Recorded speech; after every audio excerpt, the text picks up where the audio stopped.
A chill ran through the scientific community when the prestigious Viridian Longevity Institute announced the abrupt discontinuation of its groundbreaking dietary study. The reason given was unforeseen ethical complications, a phrase that sounded official but felt hollow. This wasn't just any study. It promised a new understanding of biological aging, a potential game-changer in human health. The news hit like a sudden cold front, leaving everyone confused and a little angry. Dr. Aris Thorne, the lead researcher on the now-shelved project, didn't waste any time. He stood before a room full of reporters, his face tight with a mix of frustration and defiance. He publicly dismissed the Institute's findings, calling their decision premature and ethically compromised. His words were sharp, cutting through the carefully worded press release from Viridian. He didn't explicitly say it, but his tone, his posture, everything about him implied sabotage. He talked about data manipulation, about external pressures, and about a truth being buried. It was clear he believed something far more sinister than simple ethical issues was at play. He spoke with a quiet intensity, his eyes scanning the faces in the crowd, looking for understanding, for belief. The Institute's board, a collection of stern-faced figures usually shrouded in academic decorum, reacted swiftly. Their statement was terse, unyielding. They reinforced their decision to stop the study, citing their commitment to ethical research. But then they took a swipe at Dr. Thorne. They hinted at his professional misconduct, suggesting his unorthodox methods and unwillingness to adhere to established protocols were the real reasons for the study's termination. It was a classic move, turning the blame back on the accuser. They painted him as a rogue scientist, too ambitious for his own good, someone who had crossed lines they deemed unacceptable. The implication was clear. Thorne was out of line, and they were simply cleaning up his mess. It was a bitter irony, a kind of poetic justice in reverse. The very institution built on discovery, on pushing the boundaries of knowledge, was now actively burying its greatest potential. They were stifling research that could change millions of lives, all under the guise of ethics. The scientific world watched, bewildered, as the drama unfolded. Some sided with Thorne, remembering his reputation for brilliance. Others, more conservative, nodded along with the Institute, valuing order and established procedure above all else. The silence from the research community was almost as loud as the accusations. Then, just as the dust started to settle, a single, anonymous data leak surfaced online. It wasn't much, just a small file, easy to miss if you weren't looking for it. Inside, there was only one phrase: Project Chronos, Phase 3 results. No context, no explanation, just those 5 words. It hung in the digital air like a whisper, a tantalizing hint of what might have been or what still could be. It was a breadcrumb dropped by an unknown hand, leading to a path no one yet understood. Before we continue, subscribe to the channel and tell us where you're watching from in the comments. This mysterious leak, Project Chronos, Phase 3 results, was the first public ripple of a much deeper current, one that had been flowing for 2 years.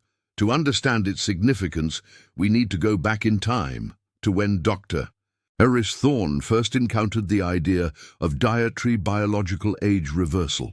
Initially, Thorne, a man grounded in hard data and established scientific principles, was skeptical. The concept sounded more like science fiction than serious research. His early career had been built on meticulous conservative studies, earning him a reputation as a careful, if somewhat unadventurous, scientist. His daily routine was a testament to his dedication. Long hours in the lab, often stretching late into the night, fueled by lukewarm coffee and an unwavering focus. His apartment, a modest space filled with stacks of scientific papers and half-eaten takeout containers, served as little more than a sleeping and planning station. His family, living a few states away, viewed his work not just as a career, but as an all-consuming obsession. Calls were often missed, family gatherings forgotten, leaving a growing strain in their relationships. They saw his brilliance, yes, but also a man increasingly distant, lost in his own world of hypotheses and experiments. In their quiet academic town, he was known as the brilliant but eccentric Dr. Thorne, the one who always seemed to be thinking about something far away, something beyond the ordinary. His skepticism about biological age reversal slowly eroded as preliminary data, first from obscure international journals and then from his own exploratory tests, began to show tantalizing possibilities. The idea, once dismissed, started to take root, blossoming into an all-consuming passion. He secured funding for Project Kronos, a project aimed at rigorously testing specific dietary interventions. However, the path was never smooth. From the outset, tensions accumulated. Dr. Elena Petrova, a rival researcher within the institute, became a constant thorn in his side. In internal meetings, she consistently challenged Thorne's methodology, questioning his statistical models and the validity of his preliminary findings. Her criticisms, always delivered with a veneer of academic concern, subtly undermined his credibility, planting seeds of doubt among his peers and the Institute's leadership. It wasn't just verbal sparring, there were more tangible obstacles. Data samples, crucial to the project's progress, mysteriously went missing from storage. Equipment deliveries, vital for key experiments, were inexplicably delayed, always coinciding with critical phases of the study. Thorne couldn't prove Petrova's direct involvement, but the pattern was too consistent to be mere coincidence. He felt a cold knot of suspicion tighten in his stomach. These external pressures, combined with his own relentless pursuit of the study, began to take a toll on Thorne's personal life. His isolation grew.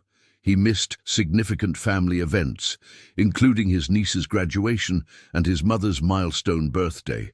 His increasingly secretive behavior about Project Kronos, a necessity to protect his evolving findings from premature judgment or worse, sabotage, caused colleagues to distance themselves. They viewed his intense dedication not as innovative drive, but as fanatical obsession. Small, dismissive comments from Institute leadership about the unconventional and risky nature of his research chipped away at his morale, making him feel like an outsider in his own institution. The emotional cracks were starting to show, threatening to shatter his resolve. He knew he was on the verge of something monumental, but the world around him seemed determined to pull him back. The anonymous data leak, a single phrase, Project Kronos, Phase 3 results, hit Aris like a jolt of electricity. It wasn't just a leak, it was a beacon, cutting through the fog of doubt and manufactured ethical concerns. Suddenly, the Institute's abrupt discontinuation of his study wasn't about unforeseen ethical complications at all. It was a cover-up.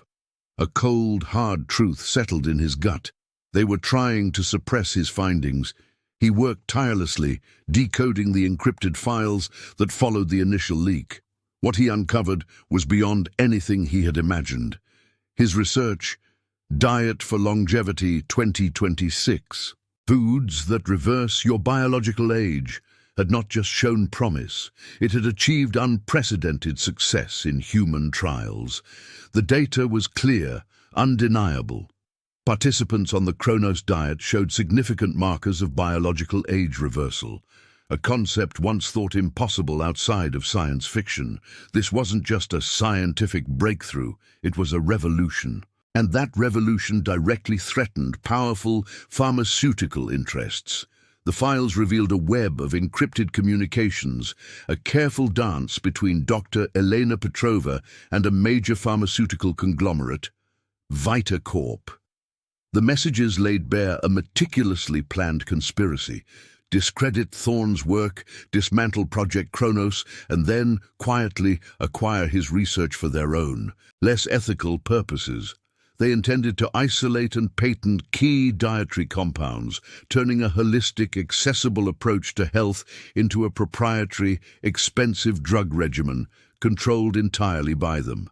The missing data samples, the delayed equipment, Petrova's constant undermining, it all clicked into place, a sinister puzzle completed.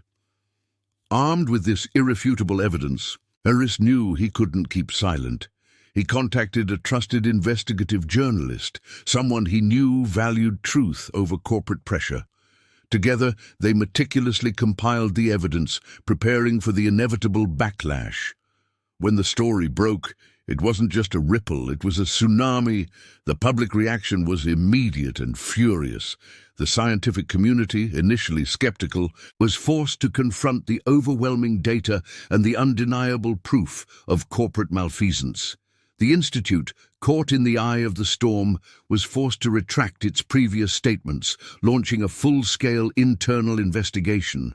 The fallout was swift and severe. Dr. Petrova, exposed as a central figure in the conspiracy, was immediately terminated and faced potential criminal charges. Several high-ranking board members implicated in the Vitacorp dealings were forced to resign in disgrace. Vitacorp itself faced widespread condemnation, its stock plummeting, and a massive class-action lawsuit from consumers and shareholders alike. Dr. Thorne's research was not just validated, it became a global phenomenon. Diet for Longevity 2026 was no longer just a study, it was a blueprint for a new approach to public health, emphasizing accessible, natural interventions.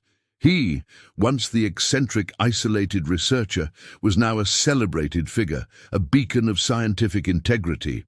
However, Aris learned from his past isolation. He used his newfound platform not for personal glory, but to advocate for ethical scientific research, transparency, and open access to health information. He rebuilt his family relationships, consciously making time for them, understanding that true longevity wasn't just about the number of years lived, or even biological age, but about living a fulfilling life, rich with purpose and connection. His work continued, but with a renewed focus on community engagement and making his findings accessible to everyone, not just those who could afford expensive treatments. The truth, like a healthy diet, always finds a way to nourish the world.